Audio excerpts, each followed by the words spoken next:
I'm Jim Gordon, and I'm here at the offices of the Richmond Sentinel to bring you an important segment on the 2022 municipal elections here in Richmond. We've invited all the candidates to share with you, our viewers, why they're running and who they are, and why they want to serve the city of Richmond. Every candidate that accepted our invitation will be given the opportunity to share their views. Get to know the candidates here in Richmond and make an educated decision before you vote. Now, let's get started.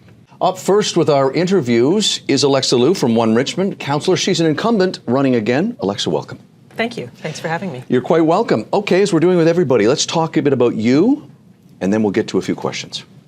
I'm Alexa Loo. I'm a chartered accountant.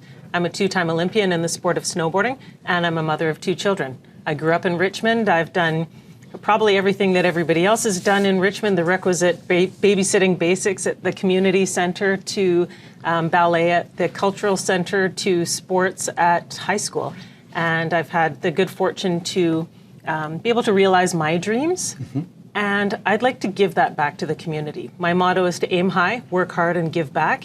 And I've loved being on council for the last 8 years. I think it's been a fabulous opportunity for me to bring my vision of what a great community is to the city of Richmond and make it so that all of our kids can grow up to achieve their potential. And I think we've done a lot of great things towards that, and I think there's a lot of room to continue going as we densify, as we get more people into Richmond, and as we become an even more diverse community to really meet the needs of everyone and surpass those needs so that everyone can thrive. Well, you've been on the front lines, as you said, for the last 8 years. We've kind of put a couple of topics together that I think they're on a lot of people's minds. Let's start with, as you said, more people coming into town. Affordable housing. Give us your thoughts on that. Well, the first way you get affordable housing is by building more housing. Although we are an island, the city of Richmond is an island, we aren't an economic island. So if we just raise everything and build 1 million homes, everyone will move to Richmond from everywhere else. What we need to do is we need to also hold other communities' feet to the fire in the Metro 2050 plan.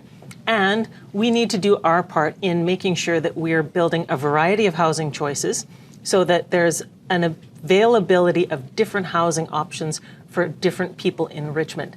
And we've been working hard on this. We've already managed to have I think it's over 1,000 affordable housing and rental units come online in my term, 2 terms, that are available to people as affordable housing. And so that's an important piece that we've done, is we require developers to actually build affordable housing so that families and people have homes so they can continue to live in Richmond or their kids can live in Richmond.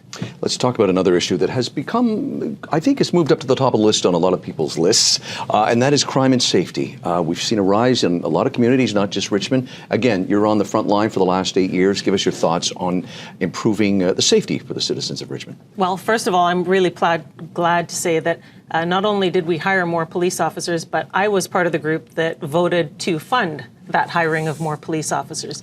So it's all very good and well to say you want more. Yeah. You actually have to vote for the budget to make it happen. So in addition to having more police officers, we have also had better policing. So we have the new Fox 80 car. That's the program with Vancouver Coastal Health, where there is a mental health psychiatric nurse that rides with a police officer.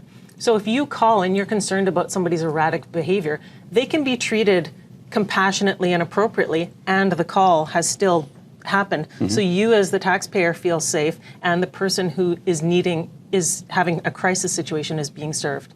We have a lot of the crime and issues that are happening, I think, are stemming a lot from people's lack of connection, people's being fearful, anxiety around different things with the pandemic, with climate change. There's a lot of anxiety around that. So, certainly for us as a city, what's important is some of the stuff we were able to do during COVID, keeping our community centers open, our pools open so people can exercise, come out together, be part of a community.